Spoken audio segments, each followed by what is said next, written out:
I was born Bella, in the late 1790s on Roundout Creek, near where it joins the Wallkill River in Hurley, in the town of Rosendale. There's a little historical plaque there. Maybe you've seen it. My parents were James and Elizabeth, and our owner was Johannes Hardenberg, who died soon after I was born. My mother was my father's third wife. The other two were sold away from him.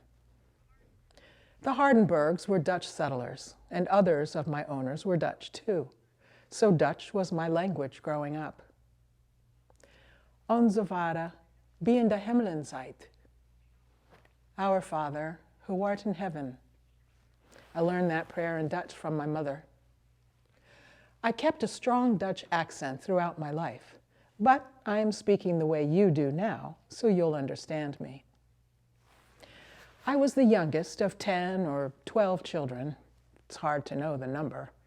They were all sold away, and it was too painful to think of. The possibility of being taken from my parents and the brother I knew the longest, Peter, hung over me like an oncoming storm. And one day that storm broke, tearing me from my family, my home. I was about 9 years old and was sold for $100 to an English-speaking family, the Neelys. Oh, it was hard. Not only the work, because I was their only slave, but the cold. I never had proper clothing. And the beatings, for I spoke no English, and the Neelys, spoke no Dutch. I was forever misunderstanding what they wanted of me, and beaten mercilessly, as if I were disobeying. I prayed that my dear father would come and rescue me. God heard my prayers, and within a year or so, I was sold away from the Neelys and on to the Schrijver family of Kingston. That's a name I know you recognize in English. Schrijver or Scriver. The Schrijvers were an important family. The branch that I lived with owned an inn and sold fish. My work, as their slave, it varied. I carried fish, I farmed, I gathered herbs, I made beer, I shopped, whatever needed to be done. When I was 12 or 13, I was sold once again, this time to John Dumont, who went to the same Dutch Reformed church as the Schrijvers. Mr. Dumont paid about $175 for me. I lived with the Dumont family for about 16 years, during which time I married and had 5 children. I lived longer with the Dumonts than I had with my own parents and brother, Peter. I did farm work for the Dumonts, and Mr. Dumont used to boast that I could do as much work as half a dozen white people, and do it well, too.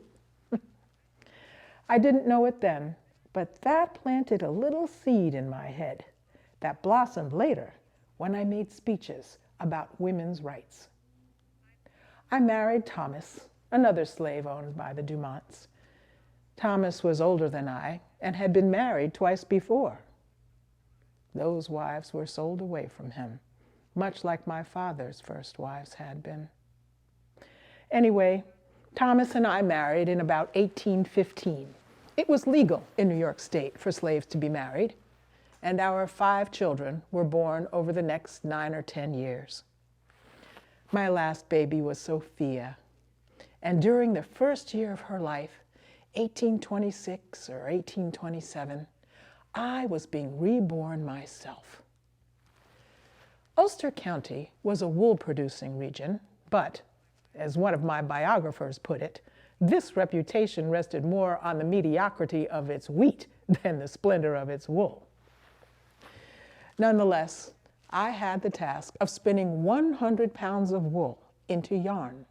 With all my other chores in the house and on the farm, that would take about 4 to 6 months. Slavery ended in New York State on the 4th of July in 1827. Sort of. If you had been born before 1799, you were free. If you were born after 1799, then you became an indentured servant until you were 28 years old if you were male, and until you were 25 years old if you were female. That meant all my children were indentured servants, even though my husband Thomas and I were free. And if you ask me, indentured servant was no better than slavery. There were a few rights legally, but many servants didn't know what they were, and many owners didn't follow them anyway. But I was done with slavery. I was done with serving anyone but God and my family.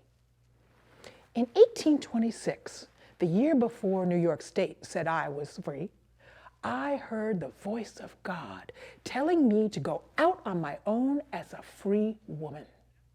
Just before dawn on a fall day, I took baby Sophia and left my husband and other children at the Dumonts and walked about 5 miles away to the home of Levi Rowe.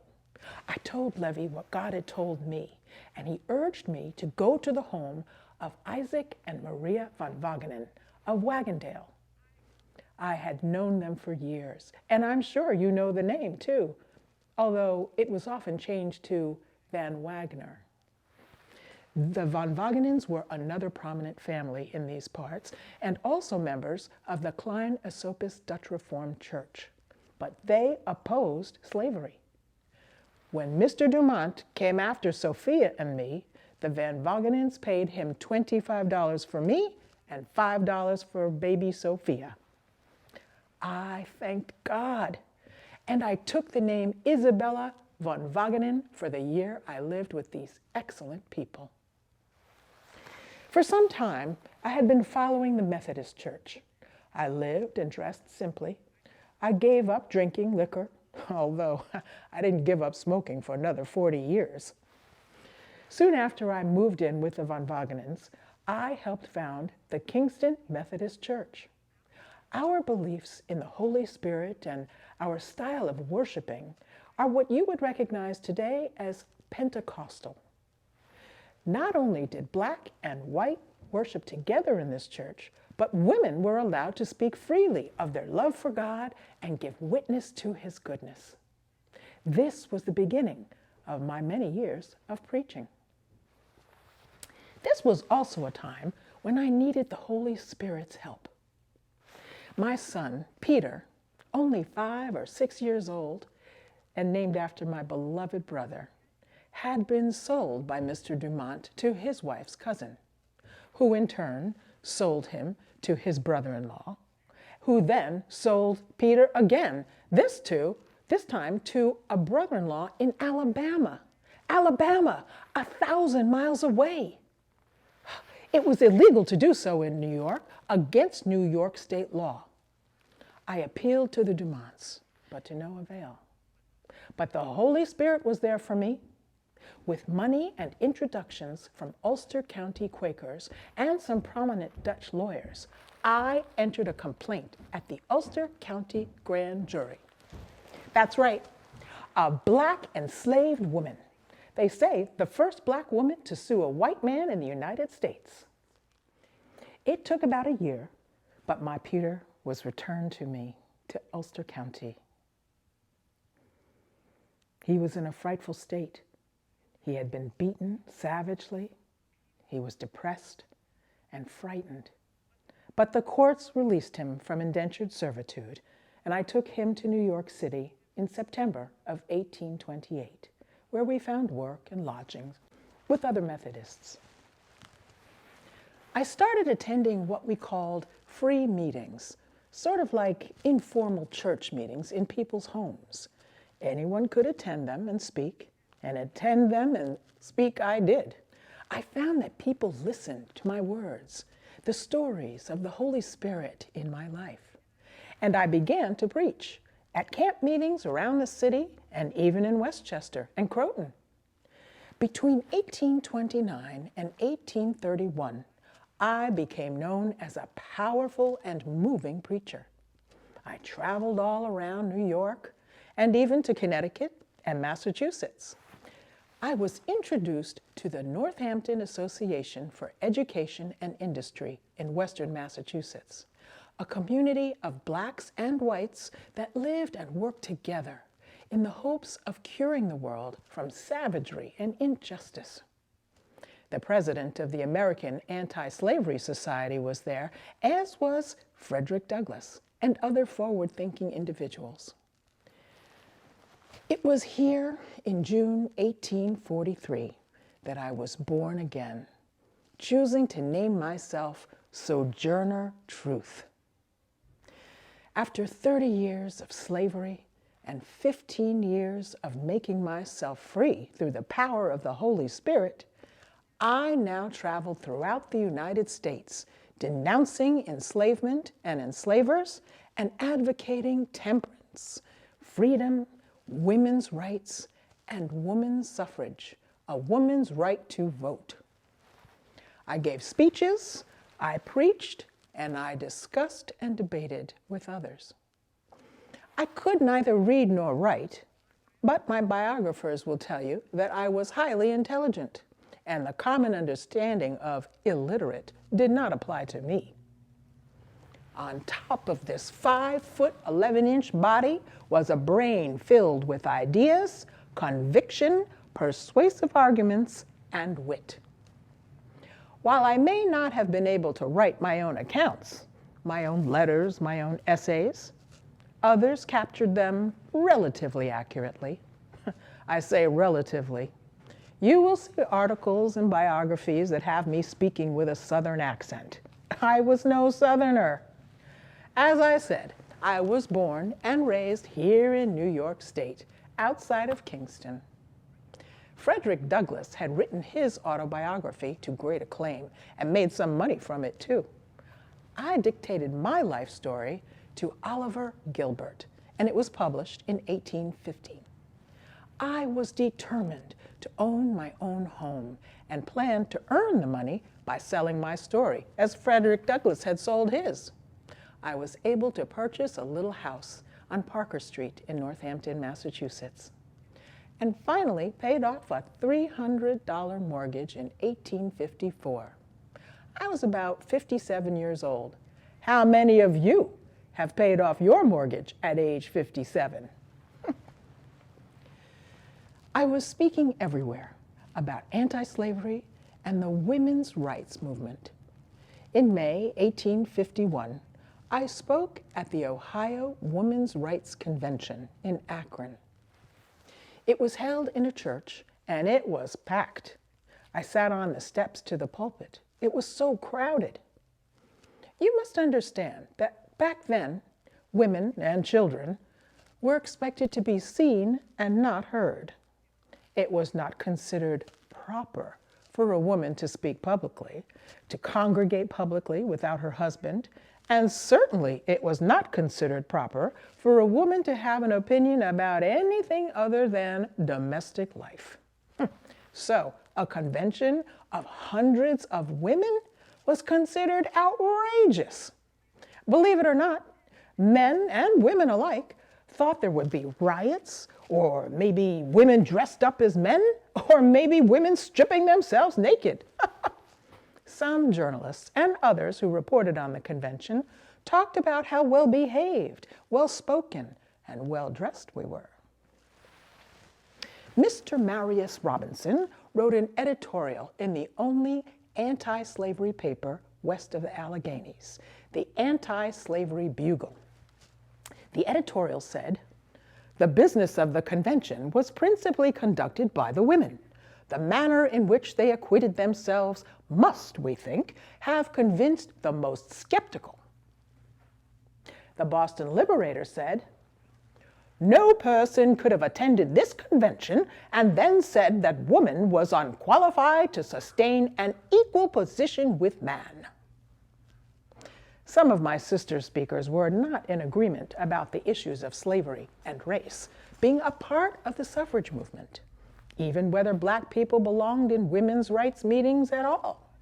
But others, black and white, male and female, thought that race within the issue of sex should be acknowledged. Some of my black sisters fell silent about women's rights when black men's rights were in question. They rallied to the side of black men and let the question of sex go. This was to be a continued debate, one on which I usually stayed neutral. I was a black woman. How could I separate myself into two? Mr. Marius Robinson was used to my way of speaking and wrote down my speech that day as best as he could. There are later and dramatized and embellished versions, but Mr. Robinson's account was published right after I made the speech and is perhaps the most accurate. First of all, I did not presume. I asked the convention organizers, may I say a few words? And only when I was invited did I speak. I want to say a few words about this matter. I am for a woman's rights. I have as much muscle as any man and can do as much work as any man. I have plowed and reaped and husked and chopped and mowed, and can any man do more than that?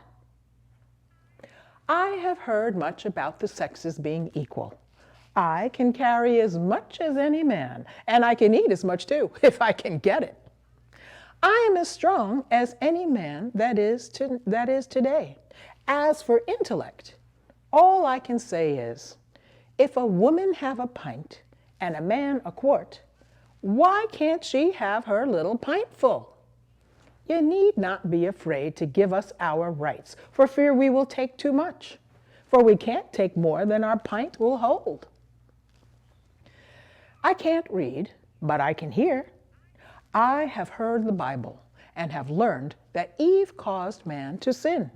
Well, if woman upset the world, do give her a chance to set it right side up again. How come Jesus into the world? Through God, who created him, and a woman who bore him. Man, where is your part? There are different versions of my speech. You may have heard that I used the phrase, "Ain't I a woman?" several times to make my point. But the person who wrote that did so 12 years after the fact, and also wrote that I spoke in a Southern dialect.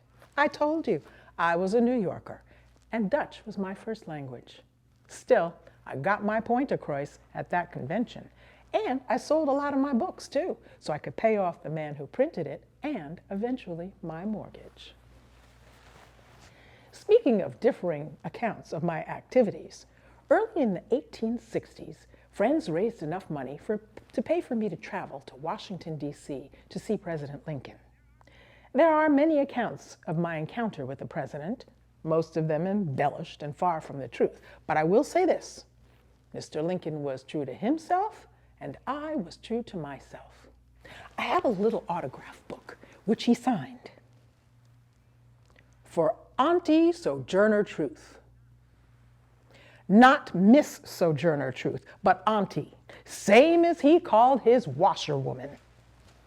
Equality for women, equality for the black man and woman. I will leave you to draw your own conclusions. The questions of equality for black women, for black men, were complicated. Before the Civil War, I worked together with Frederick Douglass, Elizabeth Cady Stanton, Susan B. Anthony, and others against slavery, against racial discrimination, and for women's rights, without seeing these causes as conflicting. And although they were eventually to separate and become different tapestries, there were many common threads between the rights we sought for women and the ones we sought for black people. Women's rights, they wanted their inheritance, the custody of their children, economic freedom. What black man or woman did not want rights to their wages, their inheritance, the custody of their children? Women and black people wanted admission to colleges and universities that had been reserved for white men. We wanted to serve on juries, to hold office, to vote. 3 court cases had been fought on my behalf, and I said, in the courts, women have no right, no voice. Nobody speaks for them. I wish women to have her voice there among the pettifoggers. You know, those pettifoggers, not exactly the most ethical or straightforward of legal practitioners. But my point was that things are connected. The vote, property ownership, education, wages, and family. I was a poor working Black woman. I knew about that life. Again and again, I talked about equal pay, and not just for the woman, or Black woman, or Black man. I said, I have done a great deal of work, as much as a man, but did not get so much pay. I used to work in the fields, bind grain, keeping up with the cradler, but men, doing no more, got twice as much pay. So with the German women. They work in the field and do as much work, but do not get the pay.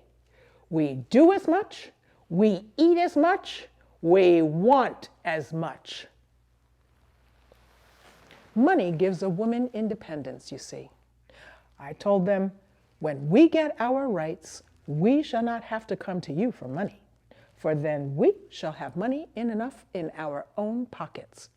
And maybe you will ask us for money.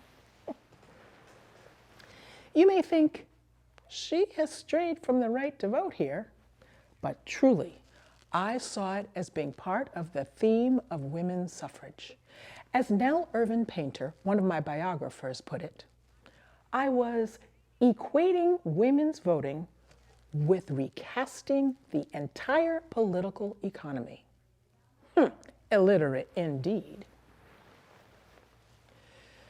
Elizabeth Cady Stanton invited me to speak at the Equal Rights Society meeting in New York City, May 1867, and I stayed in her home. Not as if any hotels were going to take me in. We were not entirely in agreement, but I chose to differ from her rather than oppose Stanton. She backed educational and property stipulations for voting. I did not. I said, I don't read such long stuff as letters. I read men and nations. What a narrow idea a reading qualification is for a voter. I know and do what is right better than many big men who read. Stanton and Susan B. Anthony, too, began to narrow the group of women whose vote they had been fighting for. Some of my white women colleagues thought, if Black men are advancing, why not women? I supported women's suffrage right along with Black male suffrage, but not all white women agreed and felt some jealousy, and some alliances began to fray.